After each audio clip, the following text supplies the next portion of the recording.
کاتتان باش دوێنێ هەڵبژاردننی سەرۆکایەتی کۆماری ئێران بەڕێوەچوو وەک چاوەڕێ دەکرات ئیبراهیم ڕەیسی بووە سەرۆک کۆماری نوێی ئێران. ئاخۆ سەرۆکی نوێ لە ئێران تا چەند کاریگەری ڕاستەوخۆی لەسەر سیاسەتەکانی دەرەوەی ئەو وڵاتە هاوکات تا چەند دەتوانێت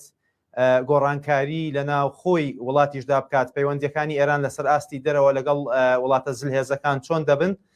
من دەمەوێت گفتوگۆی ئەم بابەتە لەگەڵ میوانەکانم بکەم لەگەڵ هەریەک لە بەڕێزان بەڕێز نازم باخ نوێنەری حکوومەتی هەرێمی کوردستان کە لە ئێرانەوە بە خۆشحاڵیەوە لەگەڵم دەبێت. سڵاوت لێبێ کاک نازمم، کاتت باش.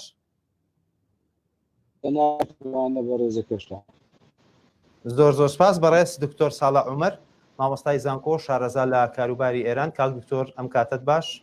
ئەم کاتەی جەنابستانش باشتر. زۆر زۆر سپاس. سەرەتا دەمەوێت لە بەڕێز نازم دەباخەوە دەست پێ بکەم. کاک نازم دەمەوێت سەرنجی تۆ بەگشتی لەبارەی هەڵبژاردننی سەرۆک کۆماری نوێ لە ئێران بزانم. ئاخۆ هەڵبژاردن لەو وڵاتە تا چەند گۆڕانکاری نوێ دێنێتەکایەوە؟ سپاس. البته هەڵبژاردن لە کۆماری ئیسلامی ئێرانی هەمیشە 4 ڕۆژی ئەنجامە وەسێکی تازە هەڵبژێردرێ بۆ سەرۆک کۆمار. ئەو کەسە مافی هەیە کە دوو دەوڵاتای سەرۆک کۆمار بێت تا ساڵەکەیان تاوا کردووە. ئەمە ئێستاش کە بوو بە سەرۆک کۆمار ئێمە وەکو لە پێشەوەش پێشبینی دەکرێت و ئاماژەکان بەرەو ئەوە کە ئاغای ڕەئیسی ئەبێ بە سەرۆک کۆمار کە پشتیوانی ڕەهبەر و پشتیوانی بناژۆخوازەکانی هەبوو. من پێم گۆڕانکاریی چونکە لە کۆماری ئیسلامی ئێرانی استراتیژیەکی ثابت هەیە کە بەڕێوەبەرایەتی سەرپەرشتی دەکات. ئەو بەڕێوەبەرایەتە بەرنامە ئەداتێت دەستگای ئیجرایی جێبەجێکار و دەستگای تەشکیلاتی هەڵبژاردن دەکات. تەنها شتێک کە پێشەوە لە کۆمارەدا لە هەڵبژاردنەدا کە من پێم وایە زیاتر ئەو دەزانەی کە بەدەست و یاردەکانن کۆماری ئیسلامی ئێرانی هەموویان خەریکە ئەمرا یەکن، واتە هاوکار دەبن بۆ چارەسەرکردنی کێشەکان. یەکەم بەرنامەیەک لەلایەکیانەوە ژمار بکرێت ئەوان دیارە بە ڕەزامەندی ڕابەری کۆماری ئیسلامی ئێرانی، ئەوەش کە هەموویان بەشی بناژەخوازەکان. باشە، ئەمە بزانم پەیوەندیەکانی حکوومەتی هەرێمی کوردستان تۆ جەنابەت وەکو نوێنەری حکوومەتی هەرێم لە ئێران دەکرێت بچنە قۆناغێکی نوێ یاخود هەر بەو شێوەی پێشتر بەردەوام دەبێت؟ من پێم ئەو قۆناغە نوێی کە بیرێ دەکەنەوە کەسێک بە شێوازێکی تازە بێت بەردەوامبوون ئەو شێوازەی و ئەو جۆرە پەیوەندی کە تا ئێستا هەمان بۆ بدوو هەم بۆ لە ئێستا شەمانە بۆ ئایندەشمان لەبەر ئەوەی گرنگی هەرێمی کوردستان لە چوارچێ جوگرافیای سیاسی ئاوری عێراقدا بۆ ئێران کۆماری ئیسلامی دوایەوە هەموو عێراق پێکەوە بە هەرێمی کوردستانشەوە خاوەن حکوومەتێک و خاوەن پێیەکی بەهێز بێ بۆ چەسپاندنی ئاسایش لە ناوچەکە واروەفتەوکردنی پەیوەندیەکان لەگەڵ کۆماری ئیسلامی ئێرانی لە هەموو بوارەکاندا، لە بواری سیاسی، لە بواری ئەمنی، لە بواری ئابووری و بازرگانی بواری کە پێویستەکە هەبێ و ئەو ئەهەمیەتە لەلایەن کۆماری ئیسلامی ئێران و لەلایەن حکوومەتی هەرێمی کوردستان لەدەست نەدراوە. بۆیە تەنها بڵێن بەردەوامبوون و بەرەو پێشەوەچوونی زیاتر لە چوارچێوەی ئەو سیاسەتەی کە حکوومەتی هەرێمی کوردستانش پەیڕەوی لە ئەوەش بەڕاگرتنی هاوسەرگیری کە بتوانێ ڕێگای و کۆسووتەکە بگرێ یا لەو هەڵانە بگرێ بێنەوێ پەیوەندیەکانی نێوان کۆماری ئیسلامی ئێرانی و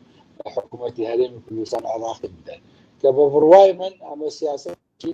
ئێستا دەکرێت حسابێک بەرنەگۆڕ بۆ پتەوکردنی پەیوەندیەکانی عێراق و هەرێمی کوردستان. زۆر باشە. کاک دکتۆر ساڵح دێمە لای بەڕێزت جارێکی تر سڵاوت لێبێ. ئەمەوێ بزانم هەڵبژاردن لە ئێران وەک ئەوەی کە لە ناوەندە سیاسەکانەوە چاودێری دەکرا و چاوەڕێ دەکرا هیچ گۆڕانکاریەکی نوێ لە وڵاتە دێنێتە ئارەوە بە دیاریکراوی دەمەوێت سەرنجی تۆ لەسەر سیاسەتی دەرەوەی ئێران بزانم هیچ گۆڕانکاریەکی نوێ چاوەڕێ دەکرێت لەسەر ئاستی سیاسەتی دەرەوەی ئێران لە دوای هەڵبژاردنەوە بێتەکایەوە؟ بەڵێ، لە سەرەتا من گوێم لە دەنگی میوانی بەڕێستان نەبوو، بەڵام وەڵامی پرسیاری جەنابتان دەدەمەوە. بەتاکید ئەگەر ئێمە تەماشای سیستمی سیاسی ئێران بکەین، ڕاستە ویلایەتی فەقیه هەیە کە کاریگەری زۆری لەسەر دەسەڵاتی ناوخۆ و دەرەوەی ئێران هەیە، بەڵام ئەم تەسەوڕەش کە تەسەور بێتەکردن سەر و کۆمار هیچ کاریگەری لەسەر سیاسەتی دەرەوە نیە، نەخیر بە هیچ شێوەیەکوە نییە. ئێمە تەماشای ئەزمموی حکومڕانی ئێران بکەین، سەر و کۆمار کاریگەری لەسەر سیاسەتی ناوخۆ و لەسەر سیاسەتی دەرەوەش هەیە و نەکتەنیا سەر و کۆمار، هەتا کابینەی کە پێک دەینێتن ئەم کابینەیەش هەم کاریگەری لەسەر ئیدارەی ناوخۆ و تەنانەت لەسەر سیاسەتی دەرەوەش هەیە و بۆیە کە ئێمە تەماشای 8 ساڵی ڕابردوو بکەین. 8 ساڵی ڕابردوو ریفۆرم خوازەکان کە دەسەڵاتیان بەدەست گرتبوو بە تایبەت سەر و کۆمار و وەزیری دەروە و وەزیرەکانی تر ویستیان کە پەیوەندی لەگەڵ ڕۆژئاوا دروست بکەن، توانیان کە ڕێکەوتنی ئەتۆمی لەگەڵ ئێران و دەوڵەتەکانی ڕۆژئاوا بکەن. بەڵام ترامپ سیاسەتێکی لە پێش کرد کە ئەم لەو ڕێکەوتنەی ڕۆیشتە دەرەوە کاریگەری یەکجار زۆر خراپی لەسەر باڵی ڕێفۆرم دەناو ئێراندا هەبوو، ذهنیەتێک دەناو ئێران هاتە دروستکردن کە ئەم ڕێفۆرم خوازانە بە هەرچەند بە حاڵەتی کرانەوەیەکی تر دەیانەوێتن یان بە شێوەیەکی باشتر پەیوەندی لەگەڵ ئەمریکا و ڕۆژئاوا دروست بکەن، بەڵام لە کۆتاییدا ئێمە دیتیان کە سەر و کۆماری ئەمریکا لە ڕێکەوتنەکە چۆ دەرەوە حساری یەکجار زۆر لەسەر ئێران هاتنە فەرزکردن، نەکتەنیا نەیان توانی کە کێشەکانی ئێران لەگەڵ ڕۆژئاوا چارەسەر بکەن، بەڵکو هەرچی کە ڕۆژئاوا بە تایبەت ئەمریکا ویستی حساری لەسەر ئێران دروست کردو لە هەمان کاتدا ئێران هیچ دەستکەوتێکی بەدەست نەینا. بۆیە ئێستا خەڵکی ئێران بڕیاریدا کە لەم هەڵبژاردنە ئیتر دەنگ بە ریفۆرم خوازەکان نەدەن، دەنگ بە کەسەکانی ئسولگرا یان مەحافزەکارەکان بدەن کە بە شێوەیەکی تر تەعامل لەگەڵ ئەمریکا بکەن، بەتایبەت لەسەر ڕێکەوتنی ئەتۆمی کە یەک لە مەلەفەکانە ئێستا گفتگۆی لەسەر دێتەکردن بە ئەقلیەتی ریفۆرم خواز و کرانەوەیەکی ڕێکەوتنی ئەتۆمی ئایا وەکو ژمارەیەکی قرس و بەهێز لەناو هاوکێشە سیاسیەکان دەمێنێتەوە یاخود گۆڕانکاری جیاوازی بەسەرا دێت؟ پێتان وایە تێڕوانینی نوێ لەبارەی ڕێکەوتنی ئەتۆمی ئێران و ئەمریکاوە دێتەکایەوە؟ بەڵێ خۆی مەکە تەماشا بکەین چەندین جۆری حسار لەسەر ئێران فەرزکراون کە ئەمریکا دەیوێتن یان بایدن ئێران دەگەڵ ئێران ڕێک بکەوێتەوە لە ڕێکەوتنی ئەتۆمی، بەڵام ئامادە نییە کە هەموو حسارەکان لەسەر ئێران هەڵبگرێتن. بە تاکید ئەگەر بەپێی ئەقلیەتی ریفۆرم خوازەکان زەریفی و ئەمانە بە یعنی احتمالی هەبوو کە ئێران نەرمیەک بنوێنێتن بۆ ئەوەی بە هەر شێوەیەک بێتن بگەڕێتەوە بۆ ئەم ڕێکەوتنە. بەڵام بە قەناعەتی من ڕئیسی ئوسلوبەکەی دەگۆڕێتن، ڕئیسی بەو ئاسانیە ناگەڕێتەوە بۆ ناو ڕێکەوتنەکە، داوا دەکاتن کە حسارەکانی زیاتر کە لەسەر ئێران دانراون بێتە هەڵگرتن و هەتا خودی حسار لەسەر ڕئیسی هەیە، لەسەر خامنەیی هەیە، یعنی بەو شێوەی نابێتن کە لەگەڵ ئێران ڕێک بکەونەوە ئەم جۆرە حسارانە لەسەر ئێران بمێنێتەوە و بە تاکید بۆ ئەمریکاش قورستر دەبێت، بە تایبەت بۆ بایدن بۆ ئەوەی کە بگەڕێتەوە هەم لەسەر ئاستی ناوخۆ دووچاری کێشەیەک دەبێتن کە احتمالی هەیە کە کۆماریەکان ڕێگانەدەن هەموو حسارەکان لەسەر ئێران هەڵبگرن و بە تاکید لێرەشدا ڕئیسی داواکاری زیاتری دەبێتن، داواکاری لەسەر ئەمە دەبێتن کە پێویستە حسارەکانی کە لەسەر ئێران دانراون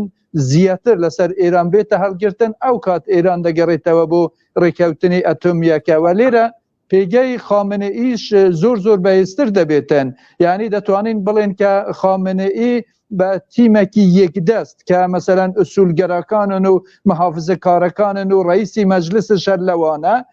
بە ئاسانتر دەتوانێتن کە گفتگۆ یان بەهێزتر دەگەڵ ئەمریکیەکان گفتگۆ بکاتن تاکو حاڵەتی دوودەستەیە بێت. دکتۆر دەمێ بچمەوە لای کاک ناسم دەباخ. کاک ناسم ئەمەوێ سەرنجی تۆ لەبارەی سیاسەتی دەرەوەی ئێران بزانم بە دیاریکراوی پێتان وایە سیاسەتی دەرەوەی ئێران لە دوای هەڵبژاردننی نوێوە بە تایبەت لەگەڵ ئەمریکا و ئیسرائیل چۆن دەبێت چاوەڕێ دەکرێت هیچ شتێکی جیاواز لە سەرۆک کۆماری پێشووتر چاوەڕێ بکەین لەم سەرۆک کۆمارە نوێ؟ ئەوەکو پێستان کرد جەناوی کاگدا بەڵام حقیقەتێکی ئێران سیستەمە زۆر جار لە دەرەوەی هەندێک لێدانەوەی ئەکادمی ساڵەوە دەکرێت جەناوی شارەتی کرد ئەوە بوو کە ئەم کابینە جیاوازیەکە یەکانی تر ئەوەیە کە هەموویان دەبنە یەک دەست بۆ نمونە زۆر جار بڕیارێک دەرێت دەچۆ مەجلیسی پێشکەسی مەسحەت یا دەچۆ شورای عالی ئەمنیەت لەحتا دەچۆ پەرلەمانیان سەیری دەکرد کێشەی بۆ دروست دەکات بۆ پشتیوانیکردن لە مەسەلەی وتوێژکردن و وەڕا مەسەلەی ڕێکەوتنی پێش زەی دەکەین ئەوەی ئێستا ئەیبینی تەکید دەکەمەوە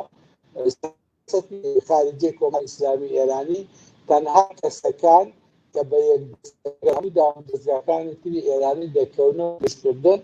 و بارودۆخی کە ئێستاکە ئیسلامی ئێران هەیە کە هەموو کاندیدەکان دەربژێرەکان لە نوێدەکانی خۆیان سەرچاکردنی بارودۆخی ئەم هەتا هەنگاوی باش دەبن بۆ ڕێکەوتن سیاسەتی تازەی کۆماری ئیسلامی ئێرانی هەر بەردەوامبوون سیاسەتێک بەڵام ئەم جاریان زیاتر ئەوڵدان بۆ ڕێککەوتن بە پاسنی بەژەوەندەکانی خۆیان لە زەمانکارێکی نوێ چاوەڕێ بۆ ڕێککەوتنیش ڕێککەوتنە نۆخالێک لە کاتی خۆی کراوە لە پێش بە ئیزافەیە بە تایید و مبارەکەی ڕابەری کۆماری ئیسلامی ئێران وەگەر نەدەکرا ڕای کە بەرجام ڕێککەوتنی چەکراوە تەنها کێشەی گەورە ئەوە بوو کە ترامپ هاتە سەر حکوم لایەنە لێ ئێستا دقت بکەین سیاسەتی تازە جارشەوە دەکرێتەوە کە بگەڕێنەوە بۆ ئەم ڕێککەوتنە بەبێ هەندێک و بەداری ژەوەندەکانیان و هەموویان ئەوە دەکەنەوە پارەی ئەو ڕێککەوتنە بن ئەوجا دەبینێتەوە هەندە خاڵی تر ئێزافەت پێیان نەکەن وای دەبێتشی لە بڵابێ بۆ دڵنیایی بوون ئەگەڵە سەر کۆمارێک بێت تێچینەداتەوە بێتەکایەوە سیاسەتی خارجی کۆماری ئیسلامی ئێرانی پێم وایە سیاسەتە چینەوە ئەم تەکتیکی شێوازی جێبەجێکردن و توێژ موشنە گۆڕانی بەسەرداوی زۆر باشات درێمەوەلات کاک نازم دەچمەوە لای دکتۆر ساڵح کاک دکتۆر دەمەوێت کاریگەری هەڵبژاردننی سەرۆکۆماری نوێ لەسەر هەیمەنە و دەسەڵاتی ئێران لە جێنفوزی ئێران لە عێراق وەک هەمومان دەزانین ئێران وڵاتێکی کاریگەرە لەسەر ئاستی سیاسەتی ناوخۆ دەرەوەی عێراقیش پێتان وایە هیچ هاوکێشەیەکی نوێ کاریگەریەکی نوێ گۆڕانکارێکی نوێ لە عێراق بێتەکایەوە بەهۆی هەڵبژاردننی سەرۆک کۆماری نوێی ئێران لەناو ئەم هەڵبژاردنە ئەمە لەسەر ئەمە دەمێنێتەوە کە پەیوەندی لەگەڵ ئەمریکا بە چ شێوەیەک دەبێ ئایا دەتوانێتن لەسەر لەگەڵ ئەمریکا بە ئاسانی بگاتە ڕێکەوتن یانە بە قەناعەتی من کە ئێمە تەماشای ڕێکەوتنی ئەتۆمی ئێران لەگەڵ ئەمریکا بکەین ڕێکەوتنی ئەتۆمیەکە هەندێک حاڵی شاراوەی تێدا بووە و هەندێک حاڵەتی ئاشکرا دەناودا بووە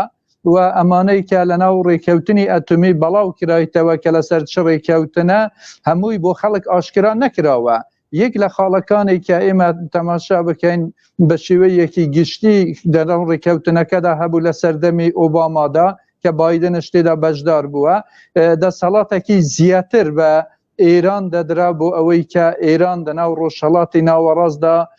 بینیتن وەکو هێزێک بەشدار بێتن و ئەمریکا زۆر دژایەتی نەدەکرد هەتا دەوڵەتەکانی عەرەبی کە چۆنە کەم دەیویت و داوان لە ئۆباما کرد کە بە شێوەیەک یارمەتی ئەم دەوڵەتانە بدەن لە بەرامبەر ئێراندا ئۆباما پێی گوت کە خۆتان لەگەڵ ئێران ڕێک بکەون گفتوگۆ بکەن بە قەناعەتی من لێرەشدا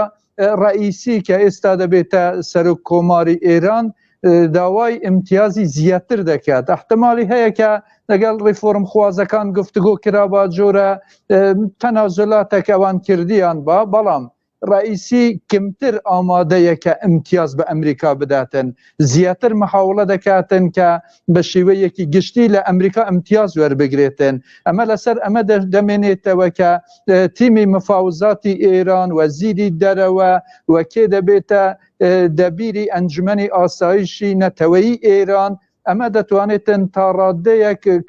کابینەکەی ڕئیسی ڕوونتر بکاتەوە پێگەکەی بەهێزتر لێ بکاتن بە بەقەناعەتی من خەڵکانی احتمالی هەیە وەکو سعیدی جەلیلی و ئەوانە مەلەفەکەی گفتوگۆکردنی ئەتۆمی لەگەڵ ئەمریکا بەدەست بگرن و ئێمە لە ڕابردوو کە تەماشا بکەین سعید جەلیلی کە نوێنەری ئێران بووە لە گفتوگۆکردن لەگەڵ ئەمریکیەکاندا امتیازی زۆری بە ئەمریکیەکان نەدەدا و حتا دەناو خودی ئەمە بەرپرسەکانی ئەمریکا کە دەگەڵ سعید جەلیلی گفتوگۆیان دەکرد دەیانگو ئێمە بۆ ئەوەی کە دەگەڵ ئێران گفتوگۆمان دەکرد کە ساعتێکی وەکو سعید جەلیلی تا دەمانتوانی کە ئیمتیازێکی لێ وەربگرین بۆ ئێمە زۆر قورس بوو لەبەر ئێمە زۆر بە ئاسانی نەمان دەتوانی بگەینە ڕێکەوتن بەڵام لە گفتوگۆکردن لەگەڵ زەریف زۆر بە ئاسانتر دەیانگوت کە ئێمە دەمانتوانی بگەینە لێک تێگەیشتن بۆ ئەوەی کە هەم ئێمە ئیمتیاز بدەن هەن ئەوان ئیمتیاز بدەن بۆیە بە قەناعەتی من ئەمە تا ڕادەیە کاریگەری لەسەر سیاسەتی ئێران دەناو عێراقدا دەناو سووریادا دەناو ڕۆژهەڵاتی ناوەڕاست بە شێوەیەکی گشتی دەبێتن ئێران بە هێزێکی زیاتر محاوڵە دەکات کە بێتە دەناو ڕۆژهەڵاتی ناوەڕاستدا و بەتایبەت دەناو عێراقدا تەنانەت ئەگەر ڕێکەوتنی ئەتۆمی لەگەڵ ئەمریکاش بکاتن سقەی پێ نییە دەیوێتن کە پێگەیەکی بەهێزتری لەناو ڕۆژهەڵاتی ناوەڕاستدا هەبێتن ئەگەر ئەمریکا دیسان پاشە کشەی کرد یان ئەمریکا ویستی کێشەیەکی تر دروست بکاتن ئەو کات ئێران لە حاڵەتێکی بەهێز بمێنێتەوە لە حاڵەتێکی لاوازدا نەبێتن کە هەم چەکی ئەتۆمی لێ وەربگرن و هەم پێگەی ئێران لە ناو ڕۆژهەڵاتی ناوەڕاست لاواز ببێت زۆر باشە ئەمەوێت دوا پرسیار لە کاک نازم دەباخ بکەم دەمەوێت سەرنجی تۆ لە دوا پرسیار کاک نازم بزانم لەبارەی ململانیەکانی نێوان ئێران و ئەمریکا بە دیاریکراوی لە ناو عێراق پێتان وایە هیچ گۆڕانکاریەک ڕوودەدات ئەگەر گوێت لە سەرنجی مامۆستا دکتۆر ساڵحیش بوو بێت ئەوە بێگومان دەمەوێت سەرنجی تۆ لە سەقسەکانی ئەویش بزانم من لەبارەی ململانەکانی نێوان ئەمریکا و ئێران بە دیاریکراوی لە ناو عێراق بزانم مەسەلەی پەیوەندەکانی کۆماری ئیسلامی ئێران و ئەمریکا و عێراق وەکو پاکێجێک هەموو پەیوەندی پێکۆیە لەبەرێکە ئەگەر کۆماری ئیسلامی ئێرانی ئەمریکا سەرکەوتوون لە ڕێککەوتن بەداییەوە ئەوە ڕەنگدانەوەی باشی لەسەر وەزیەتی عێراق و لەسەر ئەو پەیوەندی لەبەری هەمووانیشەیە کە دیتمان کاتێکا کە بایدن سەرکەوە زۆر نەوع ئارامی دروست بوو بە هەندێک دەسیسە هەوڵی ئەواندا کە نێرن ئەو سەرکەوتنە ئەو ئارامیە بۆ بێتەکایەوە وای کە پەیوەندەکانی کۆماری ئیسلامی ئێرانی لە زمانی ڕێسی زیاتر هاوکاتر بن وەرۆکە دیتمان لە ئێستاکەشدا لە سەردەستی کازمی مەسەرەکانی نێوان سعودی و کۆماری ئیسلامی ئێرانی هەندێک بەرەو پێشەوەچوونی بەخۆیەوەی بەگشتی کەسی کە توێژ دەکات لە نێوان ئەو لایەنە دەبێت مەسەڵەن سەردەمانێک باسی کرد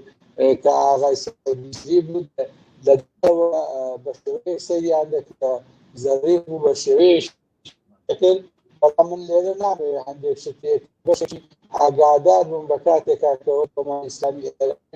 پێنج ئێزافەیە کاتنە بەغدا لەوێ لە زمانی خاڵی خۆش و مامجەلال کۆبوونەوەیانکی کرد هەندێک وردەکاری هەیە کە ناکە هەر کەس گرنگی خۆی هەیە گرنگی لێرە ئەوەیە ئایا ئەو شاندەی دەچێت بۆ توێژکردن تا چەند دەسەڵاتی هەیە بۆ کاتکوشتن یا ڕێککەوتن کاتێککە ریفۆڕۆخازەکان دەستیان بوو توێژیان دەکرد هەوڵ لەدا بۆ ڕێککەوتن بەڵام دیستکە ئەوەی نەکرا لەبەرەوەی لە بڕیارەکەیە کە تا ئێرە